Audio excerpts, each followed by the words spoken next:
In today's tutorial, I'm going to show you how to disable the ChromeOS AI on your Chromebook. So this should hopefully be a pretty straightforward process, guys. And without further ado, let's go ahead and jump straight into it. So all you have to do is open up your launcher and type in settings. Best result should come back with settings here. Go ahead and open that up.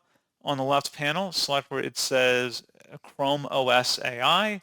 In my case, it has a different name here. It's just a variant of the Chrome OS operating system basically that I'm on. But anyway, directing your attention over to the right, it should say Enable ChromeOS AI. Just toggle that to the off position, and that's all you have to do. So pretty straightforward process, guys. And as always, thank you for watching. I do hope that was able to help you out, and I do look forward to catching you all in the next tutorial. Goodbye.